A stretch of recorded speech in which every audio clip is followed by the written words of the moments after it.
music playing on it. Buddy, and welcome to Silverline Live. This is issue 5. Tommy, you're seeing it's slightly delayed. That's why it's still playing there. Give it just a second, and then you'll see us come up live. Hello everyone. How are you tonight in this our new COVID world? We're going to ask your patience again tonight. We have, for the last 4 issues, we have used Google Hangouts. And tonight we are actually using Zoom. Zoom seems to be all the rage, but my technician guy is struggling to figure out all the Zoomy stuff. And so I'm just going to ask you to bear with us as we try to kind of figure all of this out. We're not really sure what you're going to see on the screen, but we'll figure it out. We're just going to soldier through. And if you're seeing some weird and unusual stuff as we go, then we just ask you to please bear with us as we go, and do not yell at my technician, because he is my only son and we love him very much and we don't want him to bail on us. And I'll fight you. What's that? And I'll fight you. And Tim will fight us. That's right. COVID Tim will fight us. Okay, so I do have to figure out how, as a way of introduction, I got to figure out how I can start kind of changing screens around to see people. Okay, I have that now. So, all right. So I don't know. I think everybody's screen is probably going to be different. I have the big multiple screen with all of the faces up here, and drawing pads and stuff like that. I see names. So we're just going to go ahead and do the introductions like we always do. I'm Roland. I am the Wrangler here tonight. I am the writer of Cat and Mouse, and yeah, that's me. I whip all. I carry the whip around, and I smack all these people and try to get them into some kind of shape and into some kind of order and get them to. That's a really nice image on the screen now, Brett. I see color on one side. That's Barb coloring, and then I see all the same squares that I see on the other side. So whatever you're doing there, I like that. Try to keep that. So anyway, that's me. First up on my screen is Brent. Brent, say hi to the people. You're muted.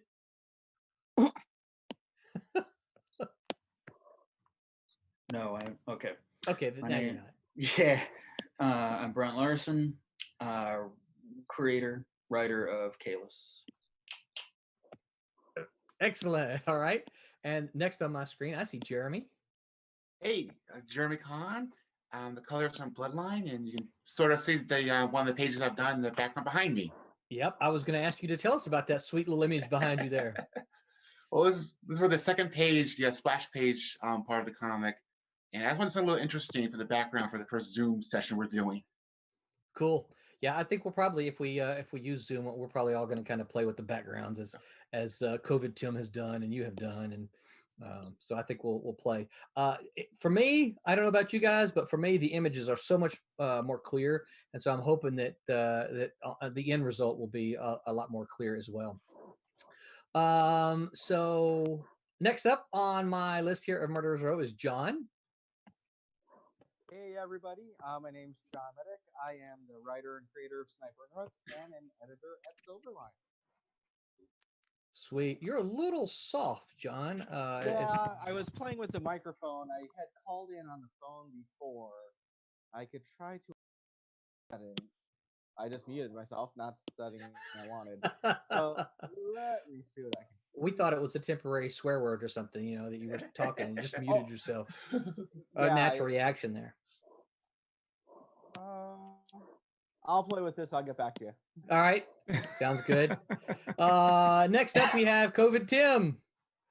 I am Tim. I am an associate editor at Silverline. I help facilitate Roland's second brain. Currently working on 2 projects, and I write history stuff, I guess. So what's that image behind you? That is a Viking-style shield wall, circa about 400 AD BCE. Cool. So are you a big fan of Vikings?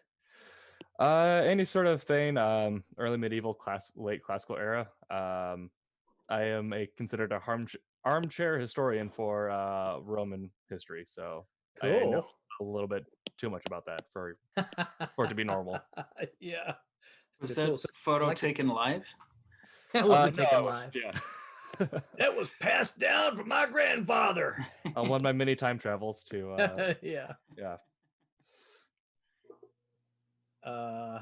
So excellent. So I'm trying. Sorry, Brett's sending me messages here as we're trying to figure out the video and all that kind of stuff. So I'm trying to do that and this as well. So next up, we see the ruler here. Alex, can you unmute briefly and tell everybody who you are, what you're working on? My name is Alex Gallimore. I'm the penciler for Cat and Mouse currently, and I'm working on a panel for for issue 3. This is, let's see, this is page 14. So Sweet. Getting close to the end. And I gotta say, Alex, I love that one word you put in there. You said currently. yep, currently. Yeah, right. So see, in my brain that tells me, oh, Alex is already thinking about the next thing, right? Right. Yep. Now, don't smile too big, John. I see that smile coming on your face there. Right. All right, cool. We get to watch Alex draw as part of the video for this session, so I'm excited about that. I like to watch that. Next up on my murderers row here is Tommy. Tommy, who are you? My name is Thomas Florimonte. I've been an inker for some 20, 30, 40 years. And I'm currently inking Trumps. Just how old are you? But no,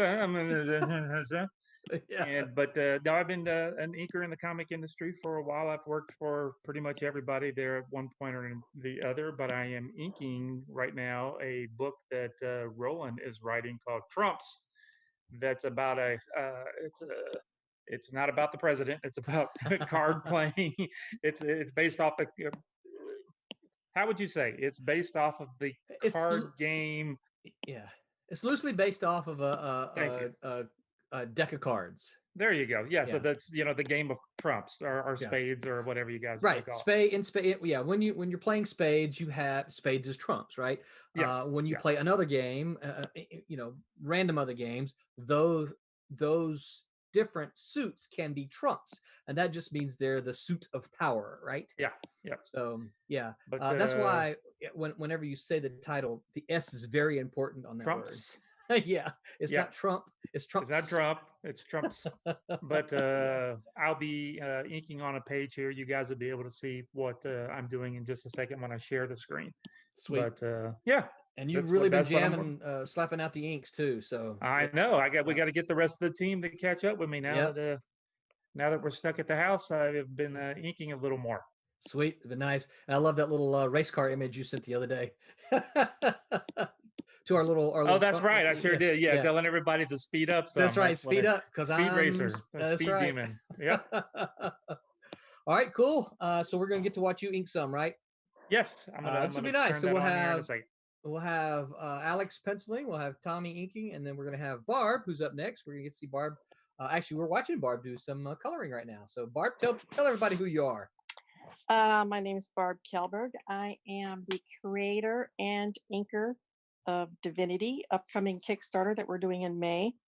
I'm the inker on Cat and Mouse, and I've just now diversified in the last few months into coloring. And as you can see, I'm working on a page of sirens here. I'm also the CFO for Silverline, so I'm a busy person. Excellent. Yeah, and you just quote unquote retired, right? Yeah, well, I retired from my muggle job. I've been an inker for 30 years, 30 plus years, so I've worked for everybody under the sun and then some. Very cool. And so Barb, can I tell the story of how you coloring sirens came about? Sure, go ahead. All right, so Barb, this is a month or so ago ish, maybe a little bit longer than that, but not too much longer. She had said something to me. She said, "Hey, I'm playing. Got I think you must have got your iPad or whatever. It's close after retirement. And you're like, hey, I'm playing with colors, and I did this, and I'm looking for other stuff to color." And that was the key thing. She said, "I'm looking for other stuff to color because I think you had just colored a Divinity piece." And you're like, "I'm looking to practice on my colors and I'm looking for other stuff." And I said, "Oh, really?"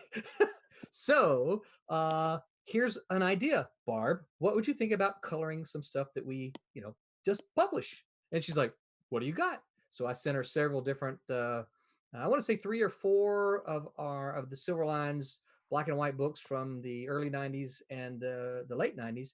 And she chose one, and Sirens is what she chose. And she's been doing an awesome job for practice, right? Yeah, I have actually never done digital art in my life of any sort until about 4 months ago. Yeah. So well, it's looking awesome. I just want to kind of jumped in with both feet. So I'm learning on the go, which is how I've done everything in my life. But see, here's the thing that I actually love about this, Barb, and here's one of the things that I kind of preach in my class sometimes is I hate hearing students tell me in class, I've got this idea for this thing, but I'm going to wait until after I graduate to do it. And I'm like, why are you waiting? What is wrong with now? Do it now.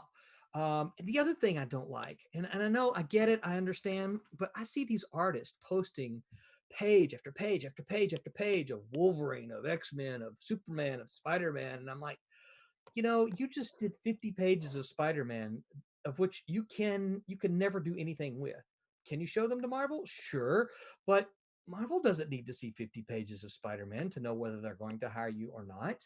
So why are you wasting your time doing all of these sample pages? Do a book. Do one that you can print and get it out. Do a book. And you can show that to them. And if you still want to do a Spider-Man pinup, do a Spider-Man pinup. Hey, look, this is how to handle Spider-Man. But this is my storytelling through this published book I have, right? Don't waste your time doing all these pages that you can't do anything with. And so that just, that's one of those things that constantly befuddles me because I don't understand. I understand the idea of wanting to do some samples, but when I see them just posting page after page after page of Spider-Man, I'm like, that's time you could have spent doing something that you could have published and, potentially got out there and had fans see and maybe make a little bit of money on, not a lot, but a little bit. So I've never had formal training in my life. I've just plowed ahead and jumped in, done it, learned on the run. Yeah. I mean, I think that's one of the best ways to do it. Does that mean that if you're first, starting out, that your work is going to be perfect, or even you're going to look at it and say, oh, this is perfect stuff, I love this? Well, no, but you're doing stuff and you're getting it out. I believe that every creator should be able to, I don't care if you've been doing it 3 months or 30 years, like Tommy, 40 years, like Tommy says. You should always be learning something, as you produce. Yeah, I mean, I love inking. Don't get me wrong, I absolutely love inking, but this is such a fascinating new challenge. I am loving it. Good. Well, I mean, obviously everyone can see it on the screen. The work is looking fantastic. So, yeah, good job. Keep practicing. Thank you. You couldn't see my air quotes, so I'm guessing you couldn't see my air quotes anyway. But nope. I had air quotes around that. Can't see you guys at all. And off screen, off camera, but no less important are the two Silverline support folks. Do either of you want to speak up and say hello, or shall I introduce you? Hello, and you can introduce me anyway. Yeah. Okay. So off camera and behind the scenes are my lovely wife, BJ Mann, who I think you can probably see her name up on here on the screen. And BJ is the CEO of Silverline, and she does a lot of behind the scenes business stuff.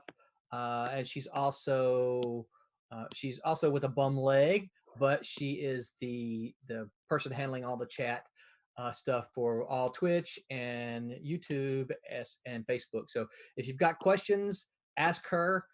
She'll let you know. And if you've got questions for us, ask her and she'll let us know so we can try to answer those on the stream so that you can get your answer. And then the other one is Red Rider. Red Rider is my son. He handles all the technical stuff, and he's the one who's earning his pay today as we try to learn Zoom as we go along. And it's been what's that? He just asked me the question. He goes, "I'm getting paid."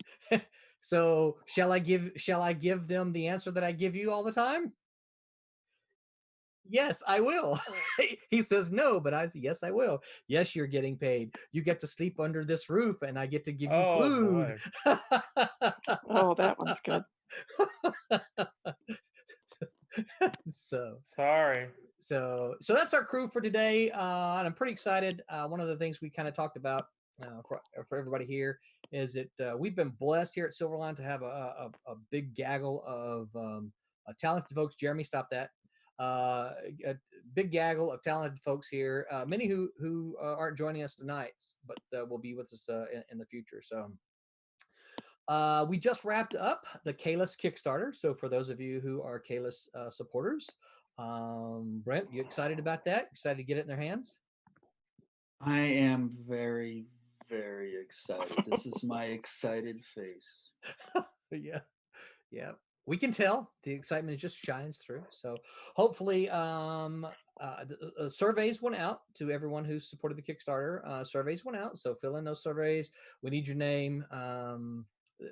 We need those because not just do we need to know where to send your stuff, but also we need to know the name that you want to put in the thank you page, because I can't send the final files to the printer until I get that, because that thank you page is one of the pages that's going to have to be printed. So we need that. We need to know what page you're going to have on there. Yeah, so hopefully we'll get the money. Kickstarter usually takes about 2 weeks to get your money. So yesterday was a week, so we should have money from the funds from Kickstarter in about 6 days ish. They've been, and the ones I've done before, they've been pretty regular, right at about 14 days. So I don't expect it before then, but I also don't expect it much longer than that. But I'd like to have all the files ready to go and zap out to our printer Kablam, who does an awesome job, and they will get everything printed and fulfilled.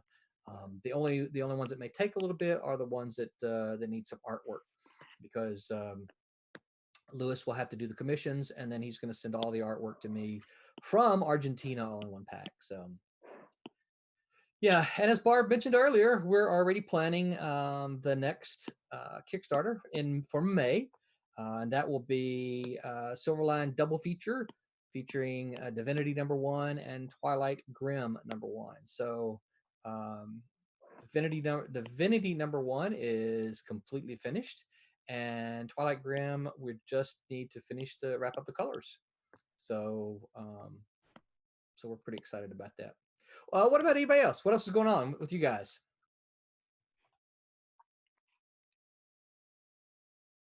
Oh, Hello? Don't everybody talk at once. Well, other than the current projects that we're doing for Silverline, I mean, just watching the world spin. Burn? No, I don't think so. Well, you're all an exciting group tonight. I'm trying to fix something so I can show my I have screen. the problem right now where I think I mentioned it to you. My stylus stopped working this morning in the middle of doing the last page. Yeah. So unfortunately, trying to get one shipped to me is taking about a week because the shipping is getting delayed everywhere. Yeah, so, and I think you told me, you order like extra batteries, extra stylus. You ordered like 15 different things trying to get it. What happened is I have a backup stylus and I have rechargeable batteries for them, but the batteries, one part of it's not working, but I don't know which one it is. And I need to test, so I need something to test it with. But if it turns out the batteries are on it, I'm gonna need a new stylus. But since the batteries are taking a week to come, I don't want to take another week to get a stylus again. Gotcha. So you just order it all, and whatever it ends up being, you return the other thing. Yeah, pretty much. Okay, that works. Yeah. Not quite like buying a dress and wearing it to the dance and then returning it, right?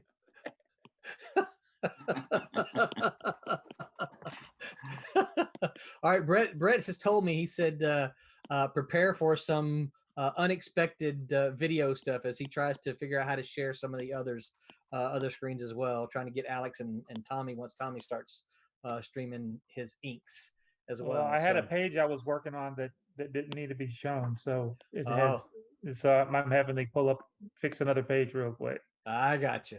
It was one of those ones that you wanted me to edit. Oh yeah, I need you to do some fixing. Yeah, that was one that I had set up to start working on next, and I'm like, oh, I better not show that one till I. Yeah. We change want it to up make a little sure bit. this was originally done. That page was originally penciled in like '97, and so we need to edit it to make it PG-13. Yeah, I was looking at it. I'm like, what on this can I ink? And I'm like, oh, nothing. There was a lot of things in the 90s that were not PG-13. No, that's right. Yeah. And I worked on them too. Oh, me too. Yeah. I think there was enough of that work to go around. So I'm wondering when the '90s trend of muscle suits with too many pockets will come back. Pockets, God. yeah. Pouches. That's right. Pouches. So anybody remember the Pouch Man, or they actually drew a character that was his head was a pouch and he had his ears were pouches and literally the whole thing was pouches. Yeah, we might have actually shown that in the class, huh, Tim?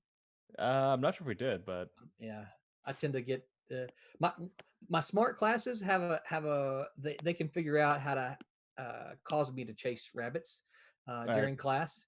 And Tim was in one of those smart classes that we would be talking, and one of them would say something, and 20 minutes later I'd realize, well, I've been chasing a rabbit and you did it on purpose, and they quite enjoyed it. Hey, Sid said hello. I see Sid's comment here on YouTube. Hey, Sid, miss you, man. But anyway, so what else? Anything else going on? Oh, now I'm working on 2 books for Silverline instead of just one. Yeah. Both of which are still in early stages, so that's exciting. Yeah, guys, you're approaching my schedule now. I'm working on 3. Well, I'm also working on my my own projects, sort of prose wise. But I'm also now wondering how many mans are down a leg. Okay. Only 2 at the moment. Yeah, both the females. Okay. My daughter kind of teased BJ and said she was feeling too much sympathy for her, so she went out and hurt her leg, so she could be laid up with a bum leg too. Yeah, that's kind of funny. She's been good thing she can't get back here quickly because she's been hobbling around. Jeremy just sent me the image. I'm not sure how I can open it or if I can do anything like that won't ruin anything. I don't know, but Liefeld patch blood strike. Oh, my screen just did all kind of weird stuff. Yeah, I don't know how. Yes, Pouch Man, whatever it is. I don't know what I have just done to my screen now. Yeah, it's the pouch. Rob's been teased through all the years about all the pouches. So, oh God, within the last year or so, he actually did a full character named the Pouch. Really cool looking. Yeah. Okay, this is really interesting. My whole Zoom thing just went. Okay, hold on. Let's see if I can do that. Sorry, I sabotaged you there. Yeah, no, it apparently what had happened is when I clicked on the image to pop it up, it slid the other screen off and I couldn't figure out how to get it back on. So the troubles with Zoom. All right, so yeah, this next thing is going to be a challenge too. We have we're back to our weekly comic reviews, and this week Wayne Hall has sent in the first of the new indie comics. So for everyone watching, so what we're trying to do is we're trying to get a couple of different kinds of reviews. So 2 weeks ago, Martin Piero did a crowdfunded indie book. This week, Wayne Hall is going to give us a new indie comic book. This is something you can buy off the shelves. And then next week we have Eric Dion. Eric Dion is going to be coming on and doing, and when I say coming on, they've been sending videos, and he's going to do classic independent comics. And I think Eric's told me he's going to do The American from about 1987. So Yeah, it's funny. We swapped some messages about it. And I said, I used to always get the American confused with um, um, the mark. But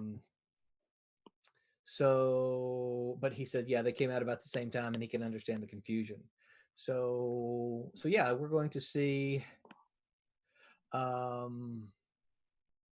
Okay, so Brett's having some problems with showing Alex because he's not sharing a screen. So is there a way, Brett, that you can highlight his screen instead?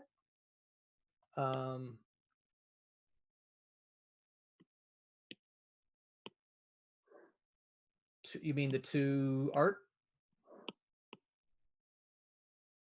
That would be okay, some. Yeah, because they don't really have to see us all the time. They might like it better. Yeah, they might like it better. I mean, it's really kind of interesting to watch artists work. So, and we,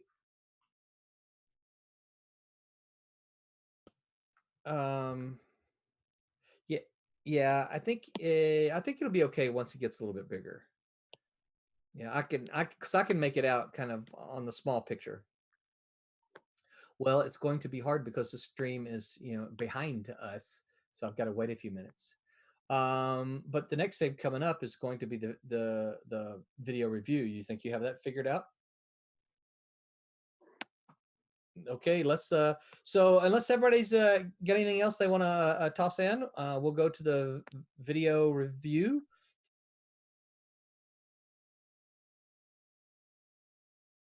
Absolutely. All right, so let's try a video review here by Wayne Hall.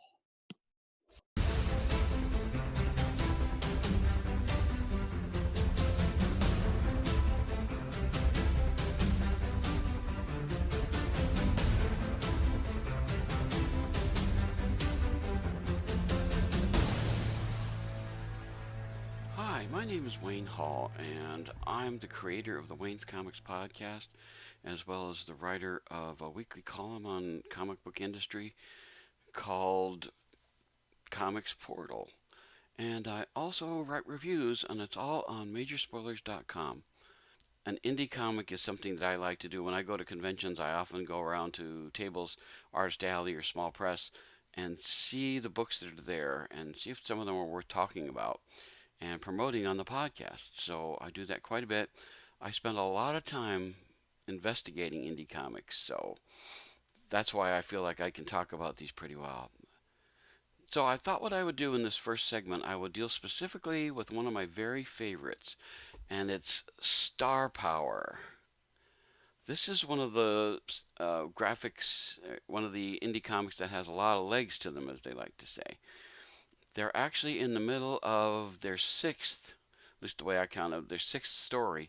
Every time they get through with a complete story, they put it out like this in the graphic novel format. And they self-publish.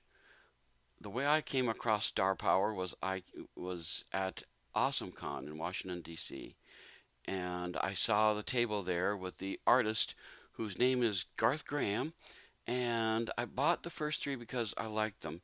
One of the things that I always say about comics is that the art attracts attention first, and it's a story that keeps you coming back. The marriage of those two is the ideal thing.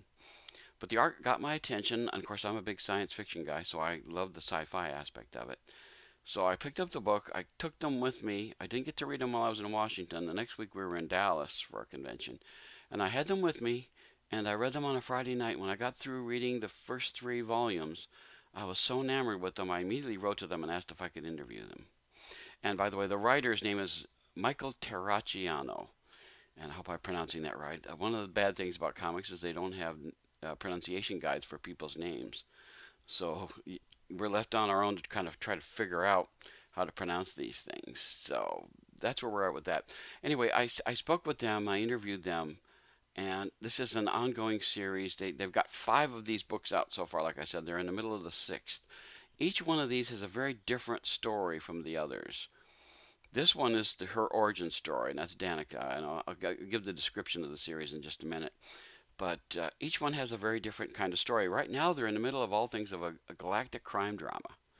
They've had a war story. They've had a genetic mystery story. They've had all different kinds of things, and it's always something different. and they never repeat themselves. But they do have a recurring cast, which is a lot of fun. There's a lot of aliens and humans mixed in. They're located at what's called Space Station Sanctuary 6. And let me read what the description of the book is, right from the back of the top of the book.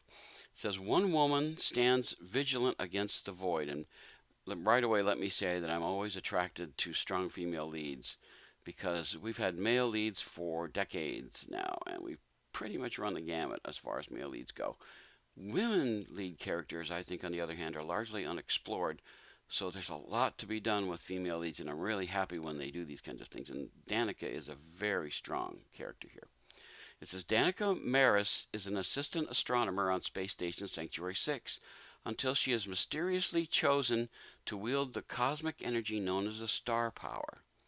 The light of the star-powered sentinels has returned, but she is shining alone. An ancient enemy has emerged from the ruins of the old galactic empire to extinguish the star power and enslave the Millennium Federation. Now the last star-powered sentinel must stand against the approaching darkness and be a light in the void. One of the things I feel about this book is that it is such a high quality that I think DC, Marvel, or Image would be glad to have this, because I think it outshines many of the books that are out today, almost all of them, I feel, because this is just, the word I would like to use to describe it is professional. It's extremely professionally done. And, you know, this is just such a tremendous series, especially if you like science fiction like I do. Now, we're going to be grading these good things, so let me start doing that so I get those things done correctly. The first one is writing, and I have to give this book, honestly, I could be talking about all of them, and I might go through other ones later on, but I thought best to start at the beginning. The writing for me is an A grade. It does a lot of good things. It introduces characters, both aliens and human. It introduces the situation. We meet the bad guys, who are called the Centillions. They have a countess who's the bad lady. It's interesting, the female versus female dynamic. I think it's kind of fun. And that's going on. We get a lot of introduction. It's all done extremely well. As far as the script goes, it's very fast paced. Things move quite along at a very good pace, and the dialogue doesn't bog down. If there's dialogue going on, it's held to a minimum, and it keeps you interested in what the story is, and it explains things as they go along. So I think the writing deserves an A grade. And and now we move on to art. And again, I have to say that the art deserves an A grade as well. It's, you know, the characters are all good. Even when they're alien, there's some quasi-human characteristics so that we can get to understand them. One of them has a great big mustache, looks like. That's part of his alien. The race has all these great big mustaches. And the way that they're portrayed reveals a lot about their character. So I really think the artwork is really well done. It's very sharp. You know who is who. You know who's talking to who and who's doing things to who. I usually grade art on two levels. I say that it's important to have facial characteristics that reveal what the character is thinking or feeling.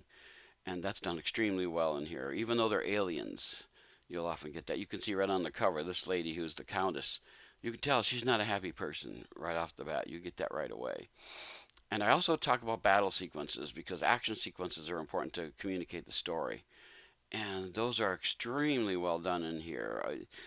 She comes against the Void Angels, is the name of the group that are working for the Centillions. And what's interesting is, even though she's got all this power, she still wants to talk through any kinds of problems, which is a good thing for the character. It's something a little different. And so I think the art is good. I think the movements are great. I think the facial expressions, like I said, are tremendous. I would say the art is really great. And so, again, I think this is an A grade.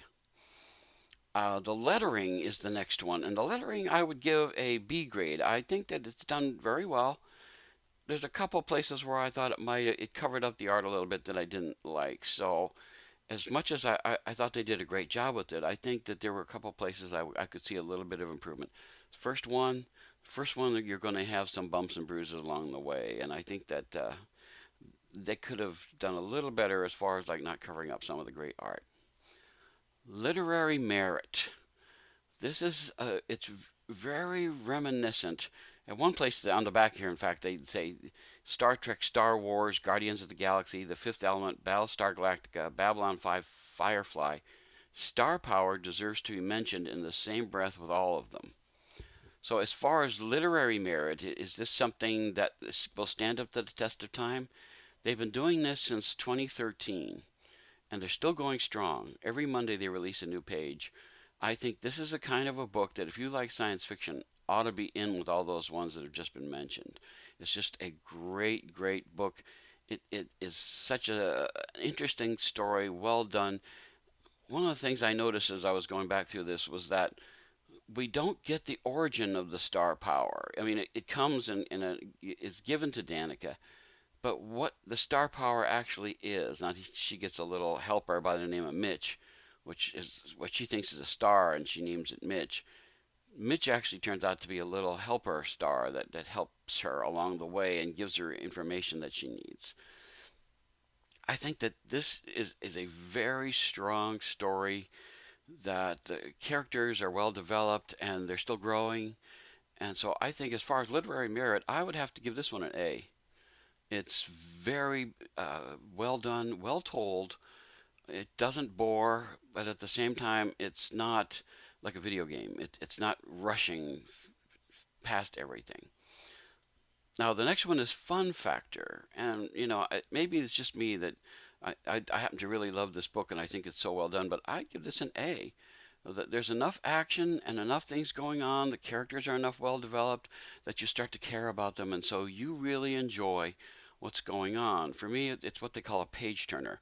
I got to know what the characters are saying and doing, so I have to turn the page to find out what's going on right away. So that to me indicates it's a lot of fun. It's a strong read that I think this could almost be an all ages book. It's that good. It's a lot of fun to read, and this needs to be on sci-fi, like it really does. Then the overall grade, because so many of them are A's, I would have to give this an A. As if you're looking for a book, and particularly you're interested in science fiction, and some people differentiate that from sci-fi, this book I think is one that you should be checking out. The way that you get a hold of this book, it is sold through Comixology. It's called Star Power. If you go to starpowercomic.com, there's a store there that you go. It's not, they don't do it themselves. It's somebody else that sells the books for them. But you can access the books there. An interesting little tidbit about this book is that the fan base is really devoted, and I can tell you why I know that. I became a fan, and I always like to get hardcovers of books I particularly like. I didn't get the hardcover when it started of the first one. I got a trade paperbacks to get involved with the series.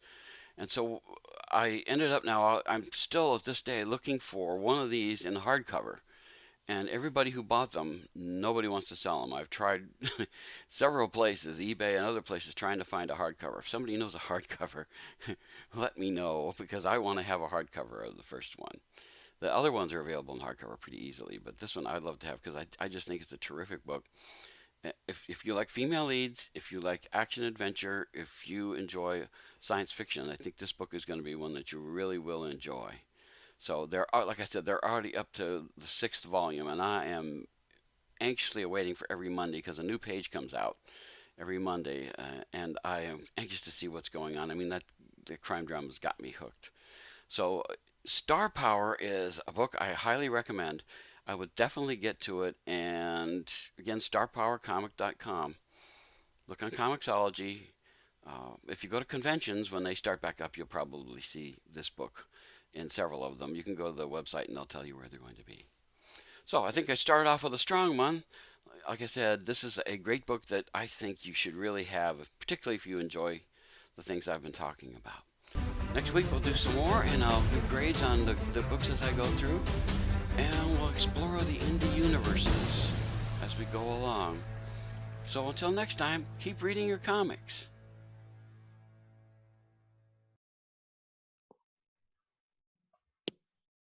All right, well, welcome back, all y'all. And at this point, I'm going to be taking over the chat, and we're going to start talking about the craft of making comics. in particular writing, and the very specific part of that, writing the protagonist. And with us tonight, we have a couple of very talented writers, and I'm going to ask them a couple questions here, and then at the end, if we have time, I'll give you some of the editor's notes on what an editor would look like on these kind of issues when the pitch gets first submitted.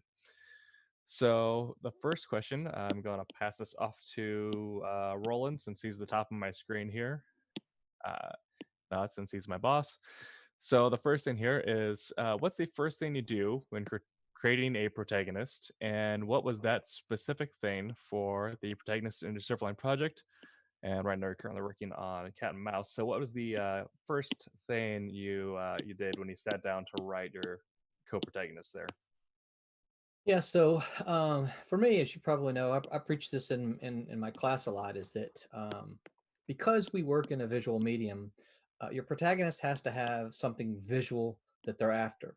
The reader has to be able to see, has to be able to know my protagonist, the hero, right? If the protagonist, assuming the protagonist is a hero, the hero is trying to accomplish this thing, and this thing has to be visual, so that without words, the reader can see, oh, the hero has accomplished this thing because I can see it with my eyes. I can see this thing has happened. So, and so I did the same thing for Cat and Mouse as well. It's like, okay, well, what is the thing that they want to happen? And because we're 2 issues deep, I'm not going to give away too many spoilers, I don't think. But the setup for Cat and Mouse is that the 2 primary characters are Cat and Mouse. And Cat, his name is Brett, he gets a call from his ex-fiance, and she says, hey, my kid sister ran away. Would you go get her and bring her home? And so he doesn't really want to do that. So, pretty much right off the bat, we know Brett or Cat's goal is to get the kid's sister and bring her home. This is something that readers won't be, if they see it, they say, oh, there's kid's sister. Now she's home. He's brought her home. He's accomplished his goal. For her, it's been a little bit more interesting because part of her problem is trying to get away from an interesting home life. And we talk about that in issue 2. So her goal, she almost plays a little bit of the protagonist here. I'm sorry, the antagonist. She's not really the antagonist, but she plays a little bit of that because her goal is to not go home. She escaped home, and she doesn't want to go home until her goal then changes a little bit, kind of because of the help of Brett. And he points out a lot of things about her current situation that really is not that much better than the situation she left. So he does kind of convince her to change her goal.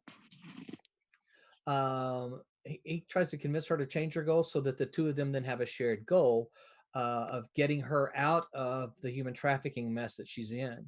And so there are a lot of things. There are a lot of things with that. They have to obviously beat the antagonist in order to free her.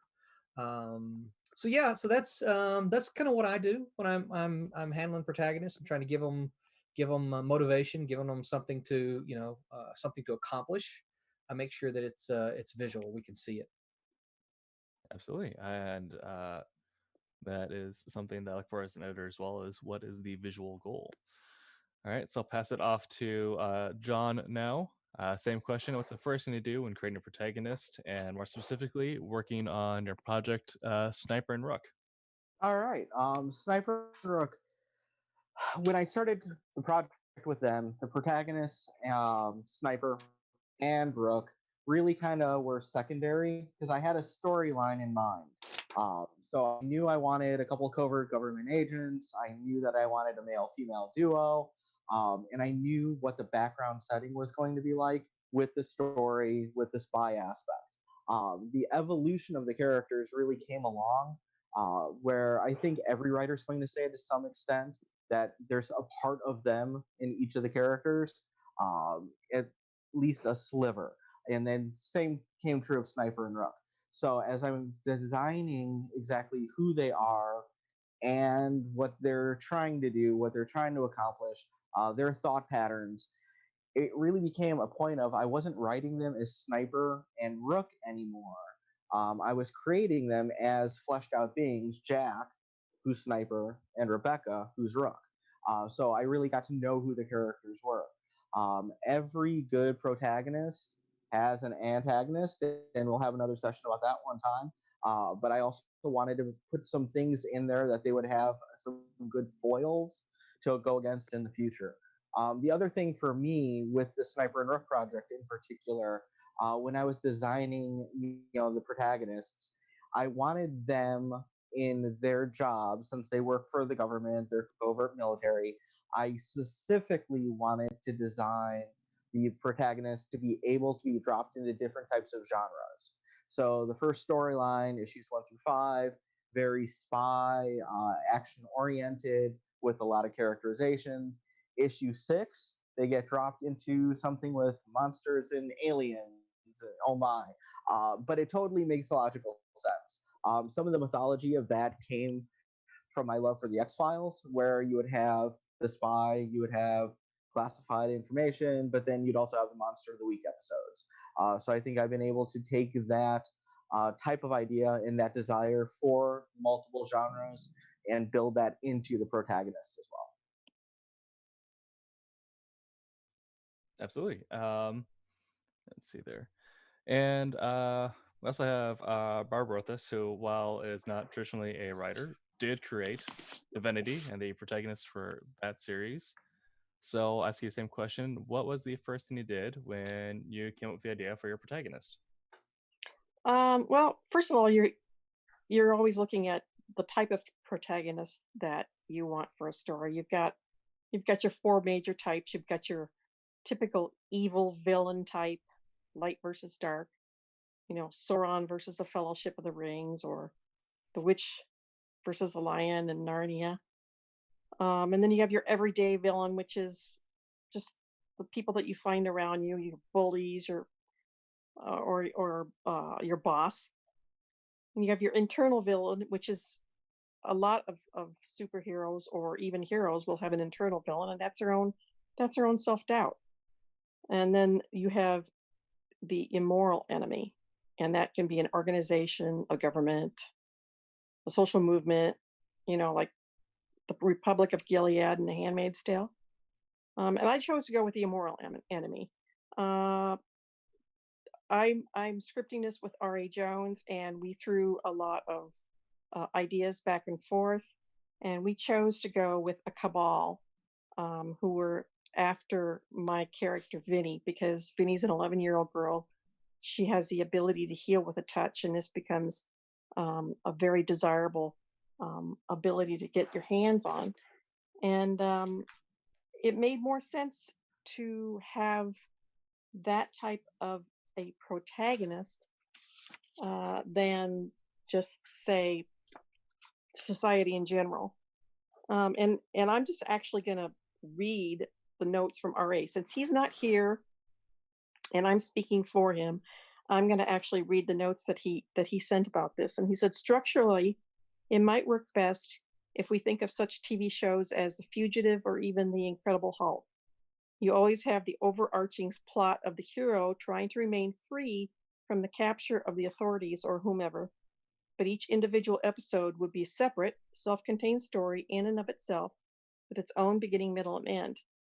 So too would be here, as Zach, Vinny, and Olivia continue their trek. They will have many adventures, but again, there would always be the main villain who started their odyssey and is always just one step behind, sometimes playing a major role in a story, other times little or none. Using the above models, yet again, there are also a reason for the heroes to stay on the run, other than just to avoid capture. So that's kind of where we decided to take the protagonist in Divinity, by having this overarching protagonist, this overarching cabal. But that's not to say that there's not going to be secondary protagonists. We're going to have stories within stories, because the main protagonist is going to be kind of the overarching one that's going to be throughout the entire series. And we're going to have the minor protagonists, which are going to be the everyday people that they meet, the religious fanatic, or the pharmaceutical company who doesn't like the fact that Vinny can heal, or the dark government people who want to experiment on her. Those are going to be the minor protagonists. So I've actually got more than one. Okay. Well, I think we might have got our terms flipped a little bit there. Protagonist as opposed to antagonist, but I'm sorry, antagonist. Yes. Yeah, but that's I know something that I do myself when writing was looking at, if I make a protagonist, what's their natural opposite and an antagonist, because that'll help solidify both of them. The next question is, I'm going to pass it back over to Roland at this point. Talk about the motivation for your protagonist. What are your considerations for internal and external conflict? And how did you apply that to your protagonist for your project Cat and Mouse? I kind of already talked a little bit about this, but maybe in a little more detail, developing the motivations. Yeah, I mean, I think I also touched on it just a little bit in talking about what I think about in the protagonist. But I think that one of the things I think that it's difficult to do when you talk about motivations for comic characters is internal. Internals are the things that you can't see. So those work great in novels. I mean, one of my all-time favorite novels is Huckleberry Finn, and he has just the entire novel is full of his internal conflict. Hang on, I'm trying to. Yes, Brett. But as the story goes along, he's also got these external conflicts that they're kind of partnered together. So I try to do the same thing when I'm looking to create a protagonist. I try to think of what makes them tick, what makes them go, what makes them do the things that they want to do. Now, for Cat and Mouse, we haven't really seen that for Brett yet. And we're not really going to get into it for the first series. We do see that for Bobby, who is Mouse. We see that in the second issue. We see kind of what's happening in her home life, so we kind of know the things that are making her make the decisions that she's making, and we can kind of see the struggles that she's having. I mean, this is what the conflict is all about, right? I mean, it's like to do it or not to do it, to do it or not to do it. So she's, we will see her talk about those kind of things as the things that she struggles with on the internals. But then again, because there's comics, you can't just have, you don't want to have an entire comic full of talking heads, because no one wants to watch. No one wants to read a comic that has zero action. They don't want to read a comic that just two characters sitting there talking. I mean, really, what do you get then? You get two shot, and that just gets boring after a while. So you have to, I think you have to figure out how to make the internal and the external related. You have to have the external has to be visual. Obviously, it's external, but it has to be some way, somehow tied in with the internal stuff. So for Bobby, for instance, she wants to get away from her home life, the bad home life that she has. And again, we go into that in the story.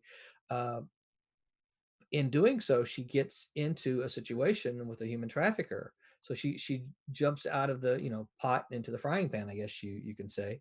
And then Brett, he wants to rescue her and bring her home. And I say rescue her. He just wants to bring her home. He doesn't realize she needs to be rescued. He just thinks she's a runaway at the beginning of the story, so he has to bring her home. The external conflict for him then is that he discovers that she's been caught up in a human trafficking ring, and he has to figure out how to get her out of that human trafficking ring. So again, we don't really discuss or don't really go into his internal motivation. We'll get there eventually, but I had to make the decision is that what this story is about? Is this story about Brett's internal motivation, or is it more about Bobby? And so I made the determination that it has to be more about Bobby because of human trafficking, and that needs to be the focus rather than anything about Brett. And so, because his external motivation gets caught up with the human trafficking, they all tie in kind of together. That totally made sense to me, but I'm not sure if that anything that I said was made sense to anybody else. No, I got exactly what you meant. And maybe if we have time at the end, I'll talk about that if I talk about as an editor what I look for in the arc. But the idea of marrying the visual and the internal is pretty huge, I think, in most forms of writing. Cool. And I'll pass it on to John there on Sniper and Rook. What's the first thing you kind of did, and what kind of considerations you make developing the motivation for your characters, your protagonists? All right, so going into like motivations, internal, external, Roland's absolutely right, and I'm gonna echo some of what he said. You don't want a series of just talking heads. You want people just talking. Comic book actiony.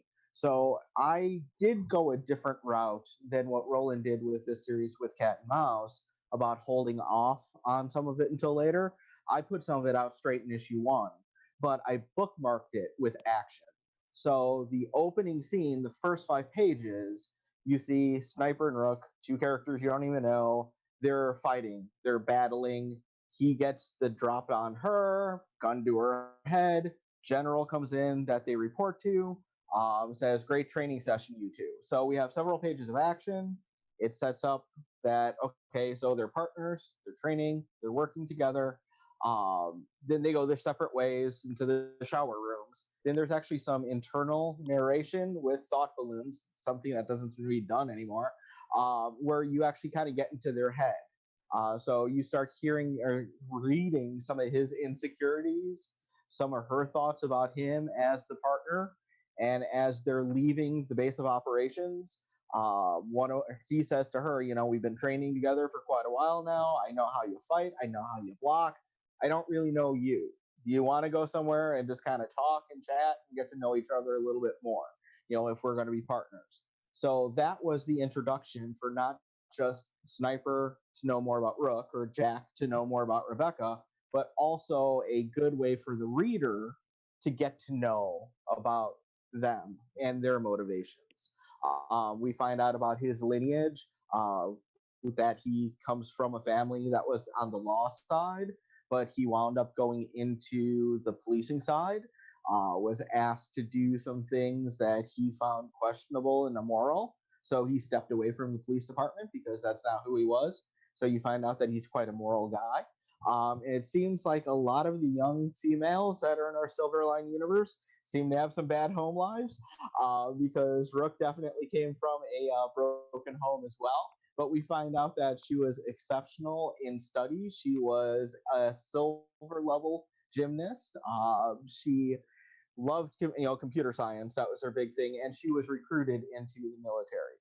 So as they're chatting and learning a little bit about themselves, we're learning about them, as the reader. But then cut to the chase, their little communicators go off. They're getting pulled back to the base because they have their first official mission that they're getting sent on. We won't go into the mission because I want everybody to buy the book. Roland, is it available now at indieplanet.com? Not yet. You and I still have to have a discussion, but it's okay, cool. Well, close. Soon to be available at indieplanet.com once we have a discussion.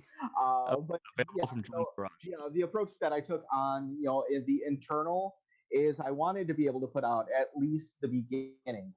For me, characters always have mattered who they are and not just what they do. You can have a great book with 24 pages of fight scenes, and that's great, and there's guns, and there's blood, and there's swords, and there's knives, and beheadings. That's cool. But I want to know why this person is doing this. Why did they make this choice? Why did they enter this field? So I was able to piece some of that in the first issue, bookended by action, and then that gets explored more through the first 5 issues, and then obviously, therefore, well past. All right, thank you. And now I'll pass it off to Barbara. talking about the motivation for For Vinny, Zach and Vinny. for Zach and Vinny. What are considerations, internal, external, all that? Well, the externals are going to be pretty darn obvious on this, is that their parents are dead and mysteriously. So that's a huge motivational factor for them. We got a little 11-year-old girl who's trying to process the fact that she's grieving, and she's got these powers that are constantly evolving. She feels like a freak. She doesn't know what is happening to her. She doesn't know what's happening to the world around her because her parents are suddenly dead. And now she's got her older brother, whom she barely knows. There's 13 years of age difference between them. And she's a tween, so she's very angsty. We've got Zach, who thought he was going to be a career Marine. That was his total goal, his focus, his love. And suddenly he's been discharged on a hardship discharge to come home and take care of an 11-year-old girl, which he has absolutely no idea how to go about doing. He's frustrated. He's angry. He's got mysterious people that are out to kill him. He's got to figure that out. He hasn't figured out why his parents were killed, but suddenly he finds out that his sister's got this strange healing ability. So he's freaked out about that. So we've got a lot of external, we've got a lot of internal conflict going on. And somewhere along the way, they need to figure out how to get along, how to be a family, and how to survive on the run. All right, perfect. Thank you. Alrighty, and we'll toss it back up to Roland on this one. The visuals for your protagonist, how do you handle them? What is important? And what specifically about cat and mouse that you think about when designing their visuals? Yeah, cool. I love this question. And I think I love it because, it's comic books. And one of the things we want to do in comic books, I think, is that the characters need to be visually striking. Protagonist, particularly, and of course, I think the antagonist as well, but protagonists need to be visually striking. One of the things that I think we can all, when there's an identifying factor about a character, if you could just mention that one thing and someone knows exactly who you're talking about, then you've got a clearly a good visual identifying factor. I think one of the things that DC does well, and I know we don't really like talking about the majors on this place, but they have a lot of history, so we can look at it. One of the things DC has done really well over the years is they have iconic logos. Their heroes have iconic everyone knows the bat symbol, everyone knows the Superman symbol, everyone knows the Green Lantern. Maybe not everyone, but a lot of people know the Green Lantern, the Wonder Woman. Marvel doesn't really have that. They don't really have these iconic images, but they have these iconic characters. You could think of something for Thor. You think of something visual. He has the winged helmet. If Walt Simonson is drawing, he's got the big beard, but he's got the hammer. You look at a character like Storm. She's got the glowy eyes and the funky haircut. Professor Xavier is bald. He's also in a wheelchair. These are very visually striking things that the audience can recognize, and it's something that sets them apart. And I think that's what's vital. For Cat and Mouse, I think we went for the more striking visual elements for the antagonist. The antagonist in this Cat and Mouse series has the sapphire eye that is very, very, generally very clear to see. Mouse is probably more visually striking than Cat, and there's some reasons behind that. He ends up being more of the in character, more of the Boy Scouty type, Captain America-ish in mentality, but she's Hispanic, so. And she's got this very unusual hair. I don't even know what kind of haircut it is. It's just, I called it kind of a punk haircut. In my mind's eye, I was envisioning something along the lines of Neil Gaiman's Death. And if anybody remembers that from several years ago, it's very visually striking. especially as it, No Game is Death was very punkish. And so I kind of wanted to see that kind of influence on it. When it came to the costumes, one of the things that I think was important to me, because Cat and Mouse are very, very much street level heroes, I wanted them to and I probably shouldn't admit this, but I'm going to, because we live in a day and age where comic book conventions are dominated by cosplayers. And so one of the things that for me, in the consideration for the look for Cat and Mouse, is like, okay, first I want the characters to have a costume that it kind of looked like you could go to the outdoor store and put together. I didn't want them to have super spandex. I don't have anything against spandex, but super spandex tights, because I mean, where do you buy those? I don't really know. But I wanted to have on outfits that it looked like, yeah, they went down to Walmart, they went to the outfitters store, they went to someplace that it's easy to get. And I wanted it to be easy to get for them, but then I also wanted it to be relatively easy to get for cosplayers, because I mean, let's be honest. If we're being honest with ourselves here, how cool is it to see fans be fan enough of your work that they take the time to create a costume of your character? And so I didn't want it to, even though I know that they can be very elaborate, and cosplayers can put on these awesome costumes. I didn't feel like, I'm like, well, I'm not really there yet to have this big elaborate costume. So I want to make it kind of easy for cosplayers to be able to do and put together. So yeah, that was that's kind of what goes through my mind, and how I applied it to Cat and Mouse. Yeah, perfect. And you did kind of mention the idea of just striking visuals being core, and I think what's really interesting and why I think comics, being a smaller industry, have survived for as long as they do is striking visuals are just such a part of human psyche. Just quick before I pass it on to John, just the reason why I can identify this shield wall behind me as 400s as opposed to 800s is because the visuals of the spears. For Jadier's difference, they're using long swords and war axes, not spears. And it's just such a key visual difference that for history people, that'll change like an entire design, and you can recognize which band of Danes this is. All right, so going to John, let's talk about the visuals for Sniper and Rook. Cool. So the visuals, Sniper and Rook, this one's a really fun story. Those were originally done back in 1994 in the basement of the main college hall that I went to. I went to Benedictine University in Lisle. My buddy Brian Roloff was the one who did the original designs. And so I had talked him through what I wanted, what I didn't want. Unlike a lot of the spandex costume characters out there, I couldn't go that route with Sniper and Rook based upon the first storyline. You cannot be a covert government operative on a spy mission wearing a lime green jumpsuit and like goggles. It's not going to work. So their costumes are very understated, and in some ways that's good. Some ways that does, I know it holds me back a little bit with what I could do with them. But the design I really wanted was something that they could be wearing in public and quickly throw on a mask and obscure their identity and then go on a mission. Or they could be on a mission, obscured identity, take the mask off. They each have leather jackets, sniper, t-shirt, jeans, combat boots. Her footwear changes. She's female, so she has a variety there.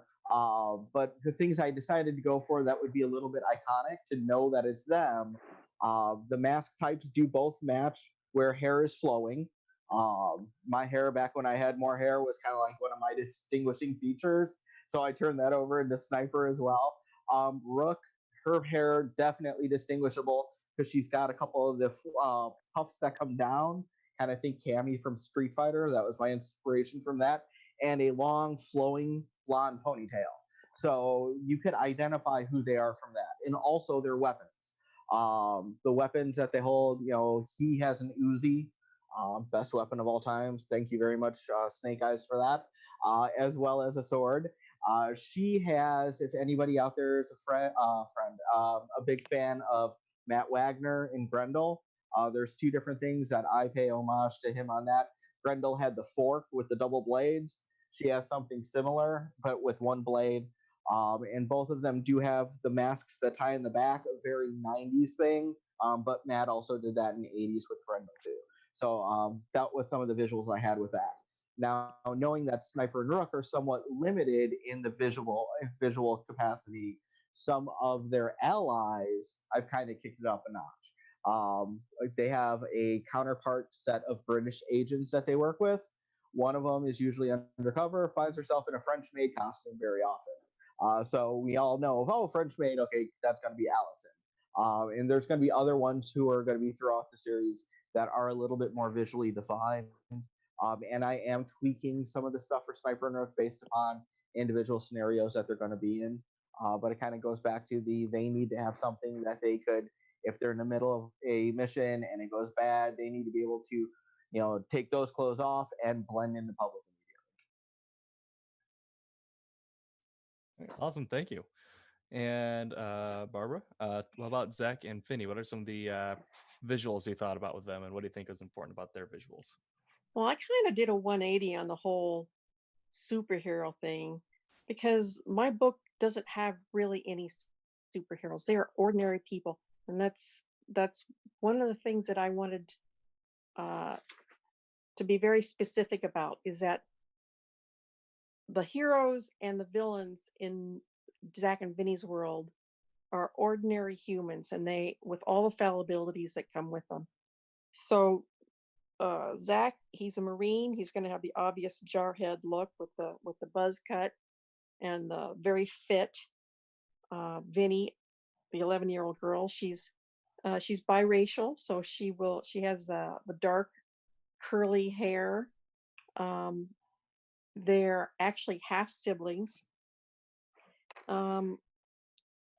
Vinny's got more of a distinctive look because she likes hats and horror t-shirts, so she wears those. The visuals, the one thing that I wanted to stress was that villains can be everyday people, so and the heroes can be too. So they're not going to have any special outfits. They're going to wear jeans and t-shirts. So the visuals aren't as important to me as the storyline actually was. I mean, they're going to be striking, because Zach is going to be like a Chris Hemsworth type looking guy, and the little 11-year-old's going to stand out. I mean, there's not going to be a lot of other kids running around in the story, so she's going to be easy to pick out. She likes to ride around on her skateboard and wear horror t-shirts, so that's kind of her outstanding a look.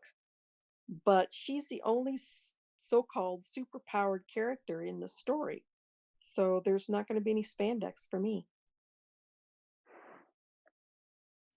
Perfect. And I think that's also something especially cool about indie comics, is that we don't necessarily have to have superheroes. We do. There are certainly superheroes in indie comics, but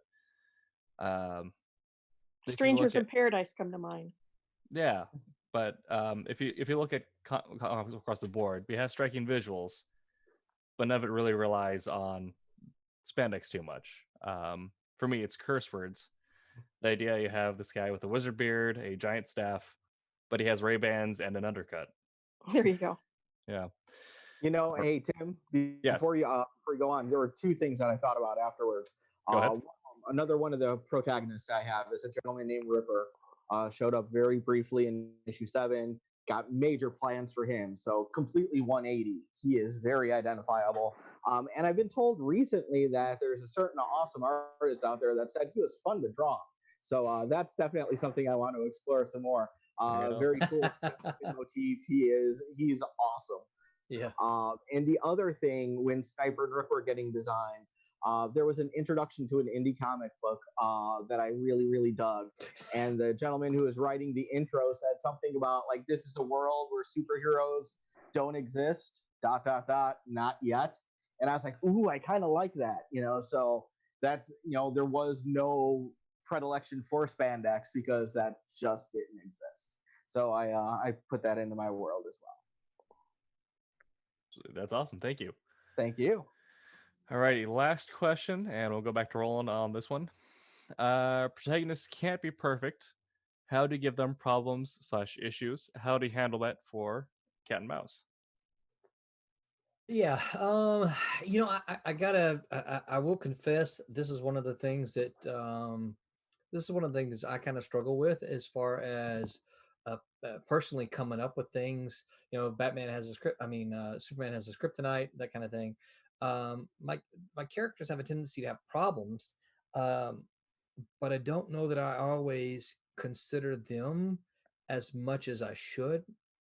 One of the things that I do about my one of the things I do with my primary characters is I often assign them a personality type, and I try to use the Myers-Briggs personality type indicator because it's something that my wife has been into for a long time. She is I'll get it wrong probably, but she's a certified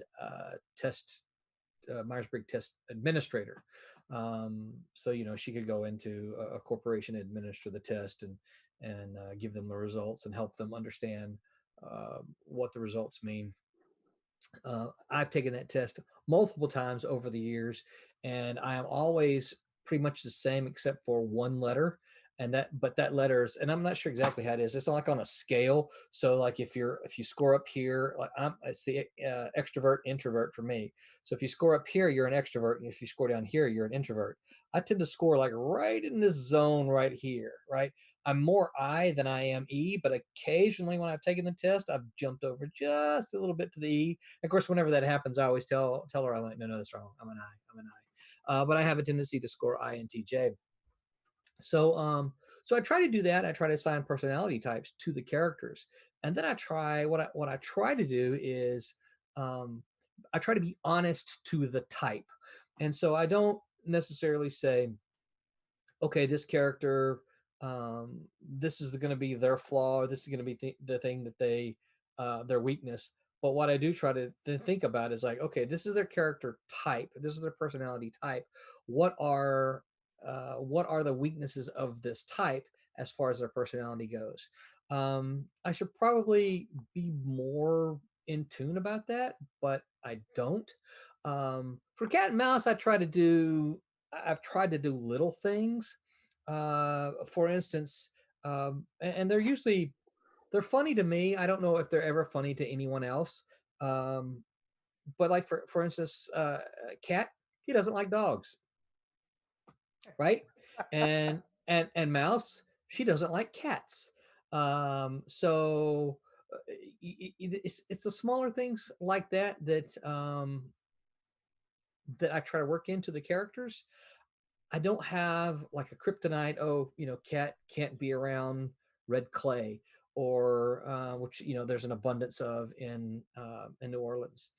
So I don't really have anything like that.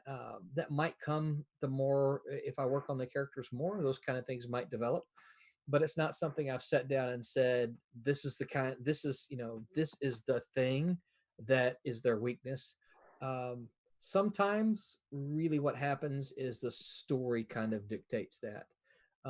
Again, I try to be faithful to the type, the personality type, rather than something I've generally predisposed for the character. Does that make sense? Absolutely, yeah. And I've been jumping in after Roland on here because on my screen I'm right after him for my little editor's notes. But that's one thing I look for in my notes is sort of what the emotional struggle. That's a note I've given two different writers at different points is we see what they're fighting against, but what are they struggling against? The idea there's something inside they have to overcome. And when it comes to making comics external and visual, there's always some point where that crosses over into the main plot conflict and emotional and plot conflict marry. And I feel like you see that really successfully in all comics that do really well. Just kind of using my own pieces of writing as an example. I have a story called Maintenance. It's a one scene short story. It's a dad trying to get over the fact that he doesn't feel like he's equipped enough to take care of his family. and he feels slightly broken from his time in the service. So he's doing his daily maintenance of his firearm. He is doing the disassembly and reassembly of the platform. And at some point, his hands, he develops a tremor and just can't get the bolt back in for the receiver. And that internal conflict of being not good enough becomes external. So when I'm looking at someone's pitch, if I can see moments where I see a character who either in thought bubbles and first person caption says like, hey, this thing happened in the past or this thing happened here and I don't like what it's done to me, and then at some point when they're dealing with their main plot, it bubbles up and now the reader can see a visual equation of that. For me, that's a huge green light for me. That's good marks. Alrighty, and John, how do you handle sort of problems and issues for your protagonists and sort of their own internal dilemmas? Really, I kind of going back to Sniper and Rook to begin with. When I started designing them and their internal motivations and their weaknesses, I kind of split my personality. He's got a lot of my goofy traits, the fun-loving jokester, the one who always wants to try to make everybody laugh. Even though he's not dumb, he might come across that way sometimes. I know that happens to me at my job. I'm a full-time educator, but I'm the one who's always cracking the jokes, trying to keep the mood light, where people go, oh my God, he's just like, he's not serious. Oh, I'm serious, but I'm trying to keep everybody in a good mood. So I kind of almost play like the court jester without being stupid. Rook, on the other hand, she's the little bit more serious, focused, let's get this mission done. I don't want to deal with any of your joking, your craziness, whatnot. So that's kind of like, when I'm serious and I'm on a mission and I got to get something done, kind of like a article summary that's due tonight from my editor-in-chief. So, it's like I've got to be focused. I got to get this done. I have no time for joking or crap. That's kind of how she is. So some of the internal conflicts that they have is him and her working together.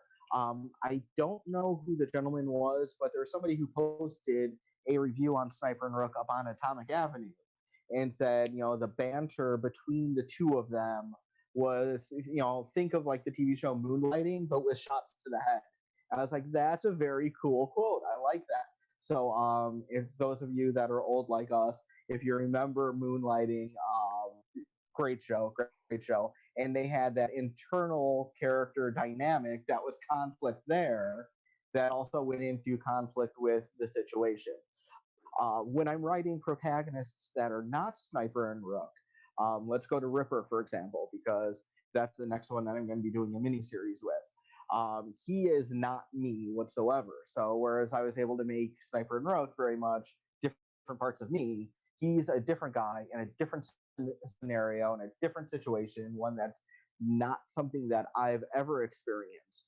But what I focused on with that is relationships. And really every protagonist that I've designed along the way, a lot of it really does go down to relationships and emotion, because those are really kind of the driving forces of all humanity.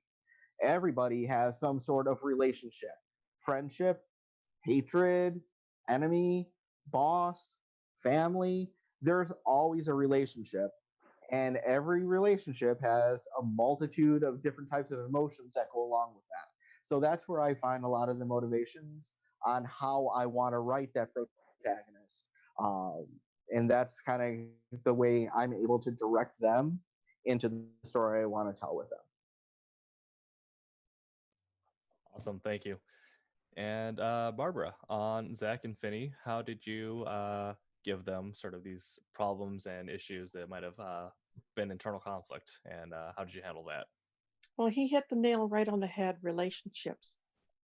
Like I mentioned before, Zach is being discharged on a hardship discharge from the Marines, and that was going to be his whole life. So he does not want to be here. He does not want to be home.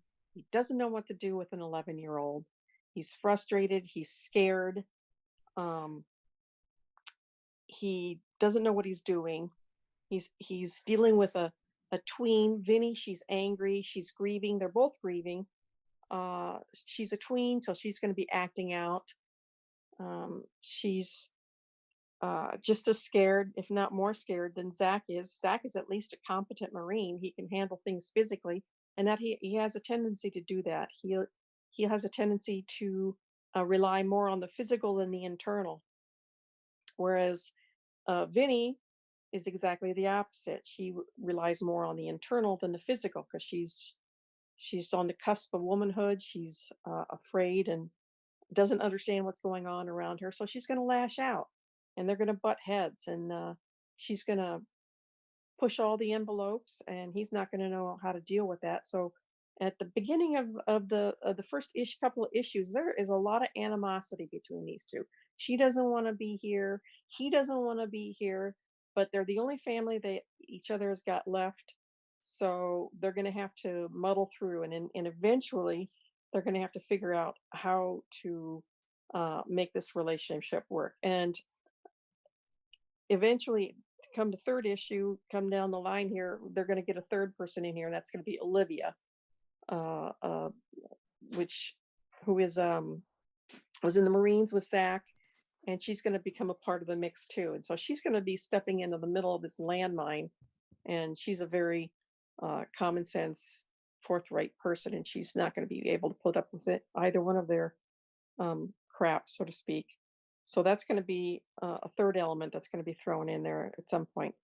But on top of the whole adventure and getting away from danger and on the run and trying to figure out, who killed their parents and the danger to Vinny and everything, they're both going to be struggling with their internal feelings towards each other and their grief towards their parents' murder.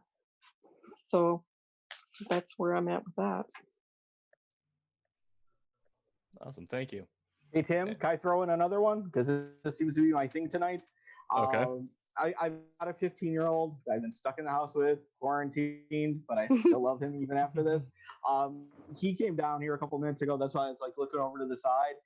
And I was like, and I wrote him a note. I'm like, I'm live. What's wrong? Because he's not looking happy. And he said something that I think is really kind of appropriate right now. He's been catching up on Star Wars Clone Wars because the new season's out. He said, just got done with the episode of Clone Wars, and word I shall not use went down. And he was like visibly shaken. So I think that is something else that I wanted to mention, but didn't kind of get in there. No matter how you write your protagonist, no matter what angle you come from, you have to make them relatable to the reader somehow. Because you need to have that reader care about the character. Because if they don't care about the protagonist, if they don't relate to the protagonist, they're not going to be back for more. Because there's nothing grabbing them to say, yes, I care, and I want to see this person go on this journey. Everybody's heard about the hero's journey. Different people have different iterations of it. But when it's a protagonist, really it comes down to there has to be some relatable quality, and that will lead to you caring about them and what happens to them. Yeah, and I think Brett, no one could hear you though, could they? No. Yeah, I think that's one of the reasons that we see so many stories about families too. Yep. Is that because everyone has a family.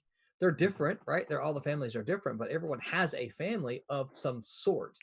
And even even when we look at group comics, the Avengers, they're not blood related, but they function very much like a dysfunctional family, and obviously Fantastic Four, they're related, so they're really kind of a family. So I think we see a lot of that in entertainment, because even in books, even in films, look, you mentioned Star Wars. Heck, of course, when I think Star Wars, I think of the original trilogy. The Holy Trilogy. The Holy Trilogy. Yeah, I don't know what I guess that's called, the prequels now or something like that. No. The prequels, no. We shall not speak of those. You have the original trilogy, the prequel trilogy, and the sequel trilogy. Okay, so the original trilogy. I mean, if you look at that, it's family stuff, right? I mean, Luke and Leia and their dad is Darth Vader. You know, so yeah, I think that's why we see a lot of family stuff in entertainment, is because everyone can identify with the idea of family. The greatest film franchise on earth, Fast and Furious. The tagline, it's all about family. Yeah. Yep. And it's just been delayed for a year. Right? Just as they brought in John Cena, so you know. Y'all have to look forward to. But yeah, just a little bit of editor's notes before I pass off to Roland. As an editor, while I look for a protagonist in sort of 3 points, they need to have at least 3 adjectives I can assign to them. Their humanizing aspect, their alienizing aspect, and their fun quality. They need to marry that into their plot somehow, either making the antagonist a mirror or a sort of the I'm just you, the I'm you but better, or the I'm the anti-you. And at the end of the story, one of those adjectives has to be stronger than the others. They have to be more one side than the other by the end of it. They can't end in the same spot. They don't have to move too far, but they do move in some way. I mean, it's taken Scott Summers 50 years to get over commitment issues in marriage, and he's still not there. Good point. Yep. I'll pass it back to Roland to take us out. All right. That sounds good. So anybody want to, Tommy or Alex, you guys want to toss anything into the conversation here about Protagonist and it's kind of the stuff you heard us talking about? Want to add anything? You don't have to, but if you have anything to add. Okay, no, then I'll be quiet then. I said you don't have to, not that you're not allowed. What about any? Do we have any questions out there, BJ, from any of the streams? Anybody ask us anything hard?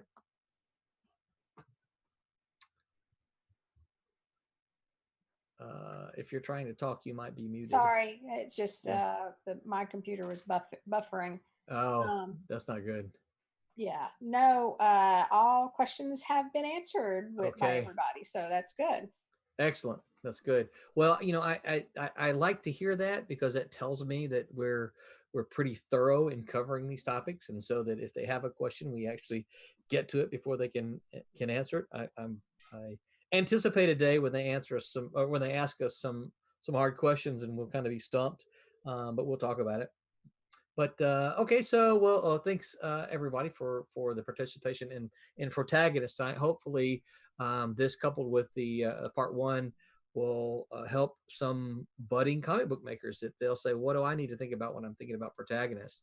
And they'll be able to kind of listen to us talk about the different things that we do, the things that we think are important, and then the things that we do in our own creation and how we've used them. Next week is going to be the first of our artist sessions. Next week is going to be a colorist.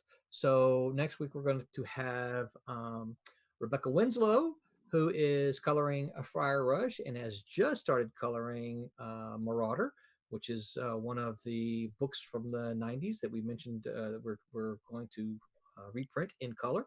She's coloring that, and Fire Rush, of course, which is going to be one of our new books. So she'll be here. Jeremy, if he can get things worked out, will be here. Barb will be here as well. And Tommy, you going to be coloring next week at all? I can. I don't know what I would color. It wouldn't be any Silverline stuff.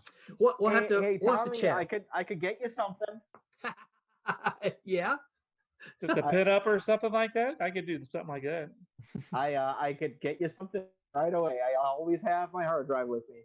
Sweet. All right. If you can come up with some kind of pin up, yep. And then we can do that. So yeah, what we'll do next week is we'll talk to a handful of Silverline colorists, and we're going to this first session with them will just be, how do they start the page? What are some of the first things that they do in order to start the page? And of course, hopefully down the road, we'll get to talk to them more about things like special effects and color holds and things that are a little more complicated. But really what we want to do is see how a handful of Silverline creators colorists specifically attack a page when they first get it. What are the first things they do? So any of you who are listening, whether it's live or on the replay here, and you're interested in coloring, you might want to tune in.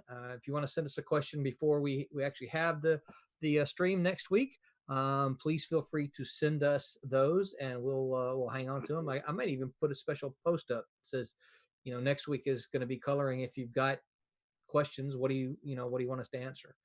And we may go from there. Other than that, anybody have any final words? So let me see if I can't get my screen to show everybody again. I didn't want to go full screen. I went full screen. So thank you everyone who's been very patient with us as we try to figure out the Zoom. The Zoom. I'm not sure why. Oh, there we go. Someone did something. I don't know what they did it. So so I'm just going to take everybody from here. I'll go last. I think Barb's still there. So Tim, where can everybody find Tim? Thank you for handling this. First, thank you for handling the Protagonist Part 2 for us. I appreciate it. Absolutely, yeah, it was super fun. Excellent. So where can everyone find you online? Everywhere. I am on Facebook, Twitter, and Instagram at Tim TK Writer.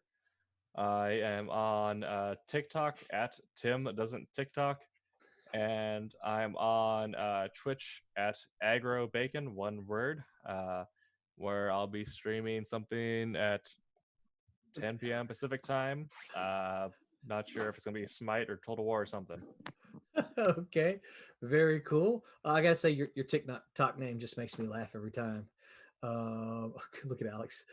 Tommy, where can everyone find you online? Just Thomas Florimonte. Always got to spell it. It's FLORIMONTE. Just look for Thomas Florimonte. It's everywhere, all the different social places that I'm under that. And then I just started a new one. I'm TikTok Tommy over no. No, I'm not really. But I'm going to go get it really quick before somebody grabs it. You better. Yeah. And we're going to expect some really good TikToks from you. That's right. Yeah, later this week, Tommy and I will do a dance trend. Yeah. So you spell it every time. Do you ever misspell your last name? No, because it's the since I was a little kid going through grade school and everything, you wouldn't know how many times I've had to spell my name. I don't misspell it. My dad would kill me if I misspelled my last name. Yeah. Okay. Nice. John, what about you? Where can everybody find you online? I'll make this one easy. Just facebook.com/beta3comics, the number 3, as that's the imprint that we're running underneath Silverline's universe. Yeah, and we'll put all of this, of course, on YouTube. We'll put all of it in the about so that people can go. Alex, I'm guessing that you want to continue being muted. If you don't, you can unmute yourself. I will read your credits there. Yeah. If you don't unmute, you unmuted yourself. Okay. Yeah. So where can we find you, Alex? Yeah, my Instagram is as said, it's just my name, then 2 at the end. Sort of similar thing for my Twitter. It's Alex Gallimore 25, and then Facebook's just my name. So. Okay. So why 2 on one and 25 on the other? There can't be 25 Alex Gallimores. Well, the 25 is just because my February 25th is when I was born. 2 has always been my number. So. Gotcha. So your 2's like your jersey number? Yeah. We should do some Silverline jerseys. Oh, there you go. Hockey jerseys or something. Yeah, I like that idea too with the jerseys. Do you like that? I do. Oh, thumbs up again. Okay. I do powerlifting. Just got to do like a Silverline singlet. Oh boy! What's I could use that for my my biking. I could wear a singlet. No, Alex gives the jerseys a thumbs up. It's like a wrestling unit card. Oh yeah, no. Yeah, no. Barb, what about you? Where can everyone find you online? Well, I'm on Twitter under BJKLBRG. And I'm on Facebook. Look up Barbara Kaalberg. I'm the only Barbara Kaalberg on the internet, so I'm not hard to find. I'm on Tumblr, but don't bother. That's about it. All right, so I guess it's just me then, huh? Well, you can find me on Facebook, Roland Mann. You can find me on Twitter. I think on Twitter I am actually Man Roland. I'm on Instagram, probably as Roland Mann. Where else? I have a website, www.rolandmann.me. And that's where you can find me. That's probably the hub. Go there and I'll direct you to all the other places. So very cool. And once again, I want to thank BJ and Brett for working diligently in the background. And thank you to Tommy for busily inking that beautiful Trumps page, and to Alex for penciling Spooky that very page cool right there. cat Look at and that mouse. panel. Yep, it just came to life right in front of our eyes, didn't it? I think you should erase it. You should erase it. Yeah. Last week I actually saw him. No, stop. Last week I saw him working with this gum eraser that is like, I was trying to figure out what exactly he was doing, but I wasn't going to stop and ask. I'm like, okay, that's a question for another session. That's the penciling. Because he was kind of rubbing it over the whole thing, but it wasn't erasing all the pencils. So anyway, that's a question for later though. And Barb, thank you for streaming your colors on Sirens. It is cool for me to see these books that I've seen in black and white for so long take life again in color. So it's very cool to see you breathe life into a second life into Sirens. So thank you for doing that. And now it kind of looks like you're smoking, holding a cigarette there. And oh yeah. So I think that's it for us. Everyone say, make mine Silverline. Make mine Silverline. Good night, everyone. Good night, y'all. Brett, Bye-bye. work us out. Bye.